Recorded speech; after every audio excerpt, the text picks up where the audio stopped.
Assalamualaikum warahmatullahi wabarakatuh.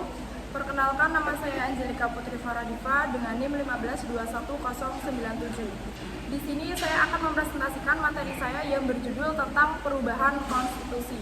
Ada 5 subbab yang dapat saya jelaskan. Yang pertama yaitu perubahan konstitusi melalui referendum, yang kedua yaitu perubahan konstitusi melalui amandemen, yang ketiga yaitu perubahan konstitusi melalui penafsiran hukum, yang keempat yaitu perubahan konstitusi melalui lembaga legislatif, yang terakhir yaitu perubahan konstitusi melalui konvensi ketatanegaraan. Langsung saja, yang pertama yaitu perubahan konstitusi melalui referendum. Perubahan konstitusi melalui referendum dilakukan oleh persetujuan rakyat. Perubahan konstitusi melalui referendum merupakan prosedur perubahan konstitusi dengan proses pemungutan suara sementara yang dilakukan oleh persetujuan rakyat untuk mengambil suatu keputusan, terutama keputusan politik yang mempengaruhi suatu negara secara keseluruhan.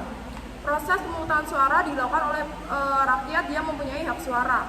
Salah satu contohnya itu pada peralihan Republik keempat Prancis menuju peralihan Republik kelima di bawah pimpinan Jenderal Charles de Gaulle. Kemudian yang kedua yaitu perubahan konstitusi melalui amandemen. Perubahan konstitusi melalui amandemen merupakan proses perubahan konstitusi dengan tetap memberlakukan konstitusi yang asli. Di Indonesia sendiri itu sudah mengalami beberapa perubahan, diantaranya yaitu Undang-Undang 1949 ke Undang-Undang RIS, kemudian Undang-Undang RIS ke Undang-Undang 1950, kemudian Undang-Undang 1950 kembali lagi ke Undang-Undang Dasar 1945 yang berlaku hingga sampai sekarang. Yang ketiga yaitu perubahan konstitusi melalui penafsiran hukum. Penafsiran hukum yang dimaksud di sini yaitu sebagai metode untuk memahami makna yang terkandung di dalam teks Undang-Undang Dasar.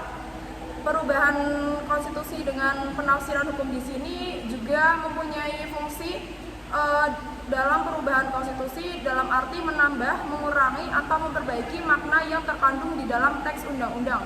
Salah satu contoh penafsiran hukum di sini yaitu putusan MK nomor 5 PU 4 tahun 2006 dan putusan MK nomor 96 PU 17 tahun 2020. Putusan yang dilakukan MK di sini itu menggunakan metode penafsiran sistematis dengan melihat antara pasal dengan penafsiran harfiah. Kemudian yang keempat yaitu perubahan konstitusi melalui lembaga legislatif. Menurut Kaci Strong, perubahan konstitusi melalui lembaga legislatif dapat dilakukan dengan beberapa cara. Yang pertama yaitu jika ingin dilakukan perubahan konstitusi, itu dapat dilakukan pembubaran terlebih dahulu oleh lembaga legislatifnya, kemudian dilakukan pemilihan umum, kemudian setelah anggota legislatif yang baru tersebut telah ada atau telah terpilih, barulah dapat diadakan perubahan konstitusi.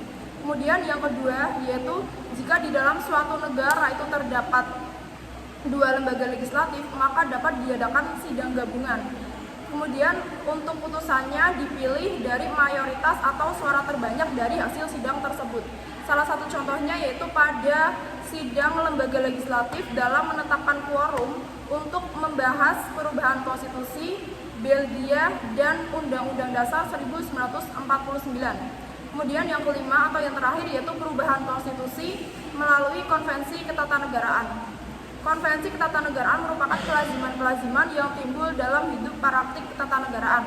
Konvensi ketatanegaraan juga dapat diartikan sebagai perbuatan ketatanegaraan yang dilakukan secara berulang-ulang sehingga dapat diterima dan ditaati walaupun ia bukan hukum.